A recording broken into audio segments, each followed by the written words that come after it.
Olá, meus irmãos, hoje é dia 6 de julho e nós estamos meditando o Evangelho que está em Mateus capítulo 9, versículo de 18 a 26.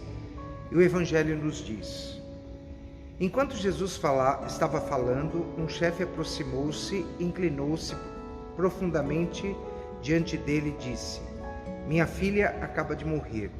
Mas vem, impõe a tua mão sobre ela e ela viverá. Jesus levantou e o seguiu, junto com seus discípulos.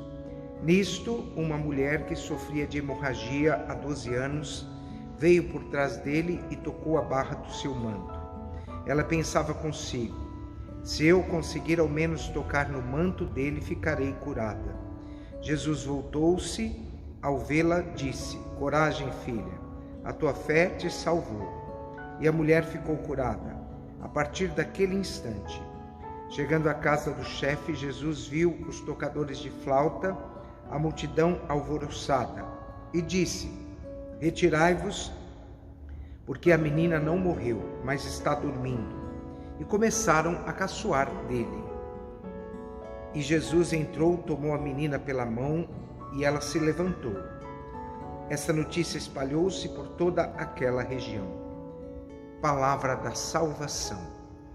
Meus irmãos e minhas irmãs, nós estamos vivendo um momento muito importante e, baseado no Evangelho de hoje, nós vamos ver o que aconteceu no Evangelho de ontem. Ontem, quando nós meditávamos a Palavra de Deus, nós víamos que Jesus falava da humildade para nós vivermos uma experiência real do amor de Deus.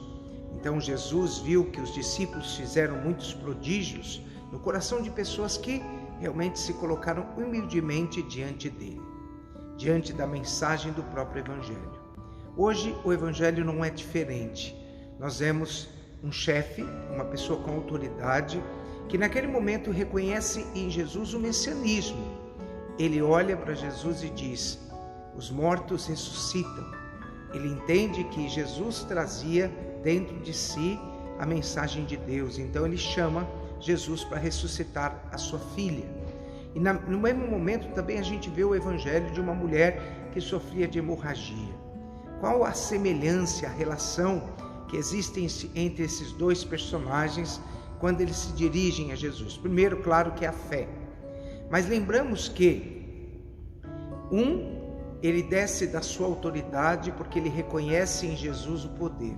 E o outro é a coragem de tocar em Jesus. Vocês sabem que uma mulher que era acometida por algum tipo de doença, principalmente hemorrágica, que tinha fluxo de sangue, era considerada uma pessoa, naquele momento, que estava impura, então ela não podia tocar em ninguém. E naquele momento ela vai e enfrenta toda a realidade para ela tocar em Jesus. O chefe enfrenta toda uma autoridade, toda uma situação para também tocar em Jesus.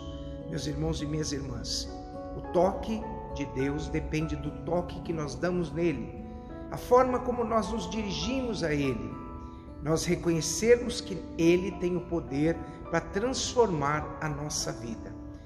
Meus irmãos e minhas irmãs, talvez a preocupação maior nossa hoje seria realmente uma cura de alguma situação da nossa vida. Mas eu acho que antes de qualquer cura que nós podemos pedir a Jesus no dia de hoje, nós devemos pedir a Ele: Senhor, dai-me a força de reconhecer que Tu és Senhor, que Tu és Deus, que Tu és vivo, verdadeiro, e que Tua vida na minha vida vai curar-me de todos os males que podem estar me afetando.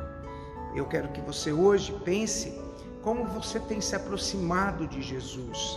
Quais são as barreiras que nós às vezes precisamos enfrentar para tocar em Jesus, para nos deixarmos ser tocados por Ele? Quais são as coisas, os bloqueios que nós precisamos derrubar dentro do nosso coração para nós vivermos uma experiência linda de Deus? A parcialidade com que nós nos entregamos a Deus, ela não é importante, mas é uma entrega total do que nós damos a Deus, é que vai nos dar uma verdadeira alegria. Coloque a tua vida na mão do Senhor, apresente as tuas feridas, apresente as tuas derrotas, teus medos, mas acima de tudo, Procure tocar em Jesus, tocar no Senhor e não permitir que nenhuma coisa, nada, esteja entre você e o próprio Jesus. Que Deus te abençoe nesse dia, que derrame sobre a sua vida, a sua família, a sua paz, e que você revele para todas as pessoas que Jesus é o único que dará sentido à tua vida. Louvado seja nosso Senhor Jesus Cristo. Meu irmão, minha irmã, você que está nos assistindo por esse vídeo, dá o seu like para ajudar o nosso santuário Nossa Senhora de Fátima. Obrigado.